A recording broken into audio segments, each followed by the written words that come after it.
Welcome to the What to Read Next podcast. In this podcast, your host, Gloria Min, will invite a bookish guest to share their favorite book recommendation. If you share a passion for books and always looking for your next read, then join us. Welcome to the What to Read Next podcast. Today I have a fun interview that I want to share with you. It was recorded back in 2016, and it's all about adult reading. And the reason why I want to share this interview is because I've mentioned and alluded a few times how my reading life changed. So back in 2016, I had a show called Say Yes, and it was bite-sized conversations with interesting individuals about their Say Yes moments.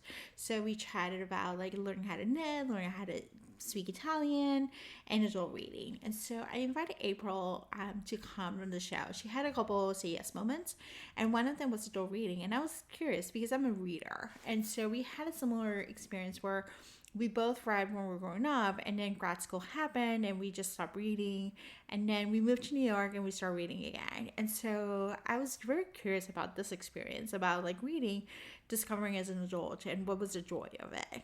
And I did not realize how much impact it would create. So the way it impacted this interview was that she shared with me BookTube. And so at the time, I was I had no idea what I wanted to read next. At the point of my life, I was looking for authors and just reading their backlist, reading for popular books, and looking at whatever they wrote. And so I was I did not know where can I get recommendations. So she shared BookTube with me, and I was amazed about all the recommendations. And let me tell you, I took this in stride.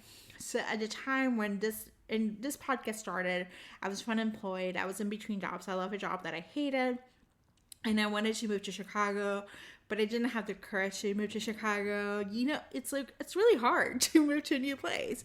And I was just okay, I'm just going to try to get a creative project in New York. And that's the beauty of it. New York is the energy. You just make it happen. You create something.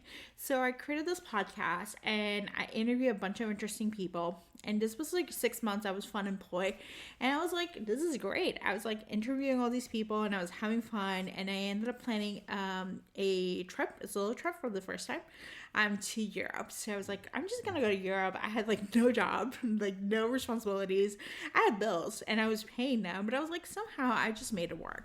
So I went to Europe, and so before that trip to Europe, I interviewed April, and so she shared with me BookTube, and she shared with me some recommendations on books. So I ended up reading her reading list while I was in Europe, and I was amazed at how amazing these books were. So I was okay, well, this is what I'm going to do next. So I ended up getting a job at a time where it was a temp job. It was a contract, really easy, 9 to 5. But I only had work for a couple hours. And that was a struggle that I had in the previous job, where I did not have a lot of work to do. And I spent a lot of time on Facebook. So it's just I did not want to spend time on Facebook. So in that job, in the second job, the one that I had from 2016, 2017, I ended up reading. So I ended up reading from my phone. And it was a game changer. So that year, from May till December, I read 260 or 270 something books. And I was basically consuming a book a day. I was looking at BookTube. I was I had my BookTubers Jessica, Carol, Prue's Project. I had those BookTubers, and I was reading whatever they recommended. And I was it was amazing. And then 2017, I decided I didn't want to do the podcast because it was taking away from my reading time. So I was I'm just going to cut the podcast. Even though it was bringing a lot of joy, it was really popular. I had sponsors. I had a whole lot of downloads. I was just not happy with it. So I was I'm just going to quit it. So I did. And then I just started reading again. So that 2017, I didn't start this podcast until December. So that year, I read 362 books. I was basically consuming one book a day. I discovered Bookstagram, and I started to just diving into what was available. I discovered NetGalley, and I started to see what it was offering. And so it was just a lot of fun. And I have to tell you, now looking back to my reading life, I really miss those days where I was just reading for the sake of reading. Just reading to discover a new author, discover new series, dive into these new worlds. And I read so many addictive series. At that time, they were really addictive. They were just all consuming readings. And so I miss that. I don't know. I think 2021, I'm celebrating a year in Chicago, which is exciting. Like 5 years later, I'm in Chicago and I'm excited for it. And the podcast has grown tremendously and I'm grateful for it. And I'm creating systems that can work. But I think what I'm missing is like the reading life that feels like joy. The reading life that feels like, that just feels like good stuff.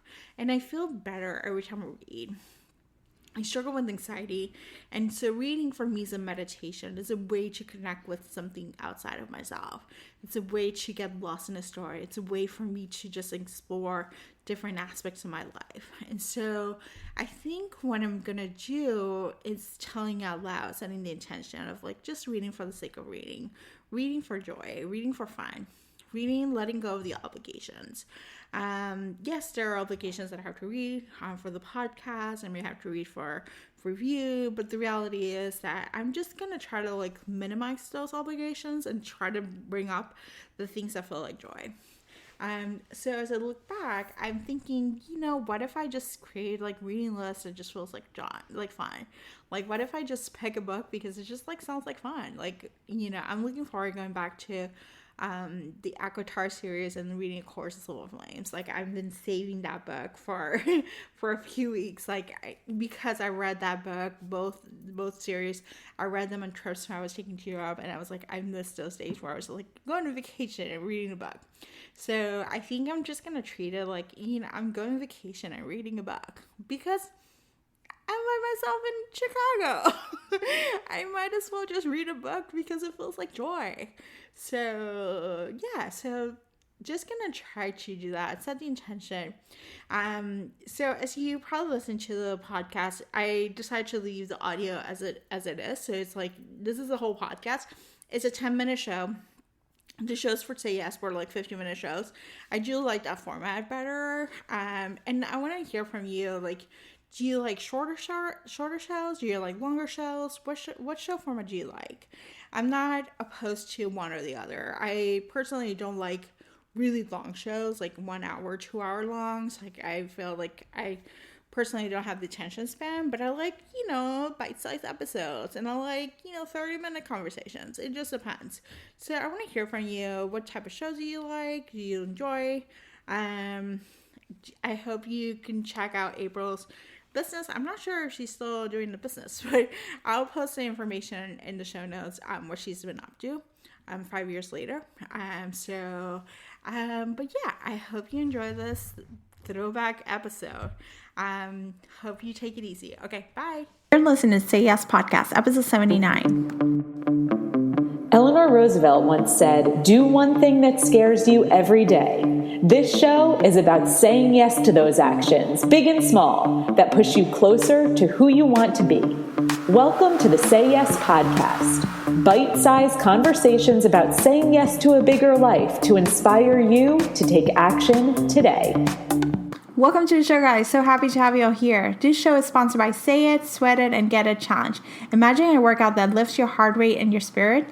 Erin Sutherland's week-long Say It, Sweat It, Get It Challenge is a high-powered mix of heart-pounding movements, music, and mantras. Her challenge will help you blast calories, and more importantly, helps you bust through the mental blocks holding you back from getting what you want in life. This challenge is unlike anything out there. You're bound to see movement in your body and your life. If you're interested, please sign up at http://bit.ly/sayyesshrink. Again, it's bit.ly/sayyesshrink. I'm going to be doing the challenge with you, so just join me. It's kind of fun. It's 5-minute workouts every day. We get to just sweat it out and just start saying some mantras and just general affirmations and just bust through the calories as well as some mental blocks going on. So I'll be doing this challenge with you. All right, so let's get to today's show. Today's show is with April Bowles from the Blacksburg Bell, and I am so excited for the show, and I'll tell you why. We're going to be talking about reading, and I cannot tell you how much joy reading has brought me back in my life. So for the past 6 months, I stopped reading. I was job searching. I was just like trying to do my own thing, and I was depriving myself from things that brought me joy, which is reading was one of them. I tend to love young adult novels, especially those dystopian series. I'm just get caught up with them and I just go down the rabbit hole. So after we record this episode, April actually shared with me about BookTube, which I became in love with, which is YouTube for book lovers. I found that basically my reading list went from 0 to 100 books, and I've been just reading nonstop. I just finished reading the Selection series. I finished reading Rebel Belle, which is another series, a young adult series. So it's kind of fun. So I hope you enjoy the show as much as I enjoy recording it, and let's just get to it. Hi, April. Welcome to Say Yes Podcast. Hi, thank you so much for having me. So happy to have you here. So tell us who you are and what do you do? My name is April Bowles-Olin, and I am a creative business consultant. I work with female entrepreneurs to help them build the businesses of their dreams around the lives that they really want to live. That is awesome. So tell us, what did you say yes to? I would love to. I became an adult reader. Okay, tell us all about that. Okay, so as a kid, I loved reading. Loved it. I was always stuck in a book. I remember my parents used to go to yard sales every weekend, and I would just stay in the car reading the entire time along with them. Or when we would go on vacations, I was looking forward to it so much because I would just lay in the back seat and read book after book after book as we're driving to the beach for 8 hours. Yeah. And I don't really know what happened. In middle school, high school, I kind of fell out of love with reading. One thing is that the books that I was reading in school, I just wasn't enjoying as much. Yeah. And so I think that made me feel like, well, maybe I don't love reading as much. I think that might be one of the things. I'm not sure what happened, but I went to college, I went to grad school, and really in college, I probably read maybe 2 or 3 books for fun. And then in grad school, I read a little bit more, but not too much more because I was doing a ton of reading for Graduate school. Yeah. So once I got my first big girl job out of grad school, I was a social worker, and I was living in Brooklyn and taking the subway to the Bronx to work. So it was 3 hours total of travel time on the subway. And there wasn't much to do. I couldn't get on the internet. I couldn't, there wasn't much to do. So I started reading again and realized how much I missed it. And when I started reading again, I couldn't believe that I hadn't been doing it for such a large chunk of time. I can't even imagine now not doing it. But anyways, that's the reading story. That is awesome. Yeah, I can identify with your story because I, in my vacations, I remember when I was a kid, I was just reading a book. I was in Disney World and I was reading a book. Like, that was like pretty much my thing. And then I stopped because I was in graduate school, so I didn't have enough time to read books. And it wasn't until I moved to New York and I had a similar situation in commuting. There was nothing to do in the subway other than just wait for an hour to get to where you need to go. So reading became kind of like the thing that I started going back to. So talk to us about books. Like, what are your favorite books? What type of books do you read? So, okay, I'm going to admit this. My favorite type of book really is young adult fiction. Me too. Oh my God. Really? Yes. It's so awesome. Funny. Me too. I'm like obsessed with young adults. They're so bad. Me too. I love it. And another thing that I think got in the way of my love of reading was that when I was in middle school, high school, and even college, there was no young adult section in the bookstore. It wasn't a thing. And it wasn't really a thing until Twilight blew up, which happened when I was in graduate school. So I don't know if I was also not, I couldn't find the books that I really would connect to. I think that was another piece of it as well. Yeah. So I love young adult. That's my favorite. I think when I was growing up, it was Sweet Valley High, Babysitter's Club, and then some love story-ish, but it wasn't the same, the young adults that we now have, which is a whole world full of books, you know. So which ones are so far your favorites that you can mention off the top of your head? Okay, so obvious is Harry Potter. I love Harry Me Potter. too. What's your favorite Harry Potter book? You gotta pick a child. I think I would say the first one, just because it helped me to fall back in love with reading, and because it transported me to just a different place, a completely different place. And the feeling that I got from reading Harry Potter is so different than any other feeling that I get when reading a book. It gives you those such good feelings. That's so good. All right. Next, what other series or other books do you enjoy? Okay, so I love Sarah J. Maas.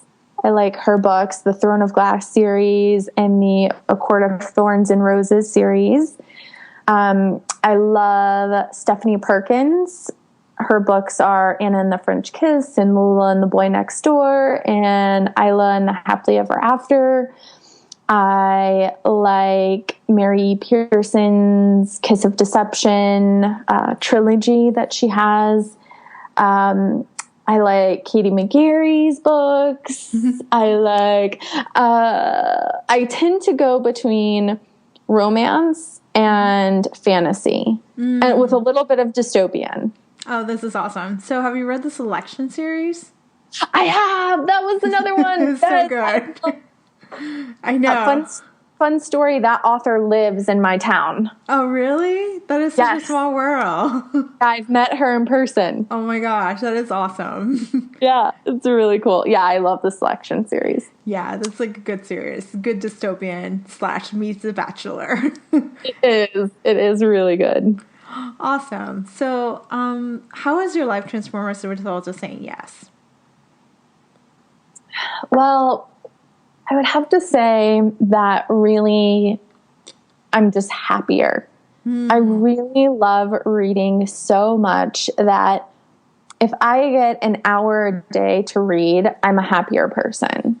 Wow. And I love to be transported to another world. I think it makes me more sympathetic and empathetic to people because you read from other people's points of view and you can see how somebody else's life might be like, and it makes me more creative. It definitely makes me a better writer. But really and truly, the main thing that it does for me is makes me happier. That's amazing. Yeah, I feel like there's something to be said when you meet other readers, that there's a level of happiness that happens because you get to just be transported to a different world. You get to just be in a different space. Yes. So it's awesome. Tell us how we can connect with you online. Sure. You can find me at blacksburgbell.com. Awesome. Thank you so much. Thank you. If you enjoyed this podcast, feel free to share with friends, subscribe, rate, and review the show. This is the easiest way to support this podcast. Once you connect with fellow romance readers and make new friends, get weekly book recommendations, attend monthly meetups, then join our Patreon community. You can join at whattoreadnextblog.com/Patreon. Romance lovers, check out Queen Bee Reads Etsy shop for cute and comfortable bookish apparel. The shop also features social justice apparel and fun items from some of your favorite TV shows like The Schitt's Creek and The Office. Use code WhatToRead10 to save. Visit whattoreadnextblog.com/QueenBeeReads. What to Read Next podcast is part of the Frolic Podcast Network. Discover new podcasts to love on frolic.media/podcast. Thank you so much for listening and have a great day.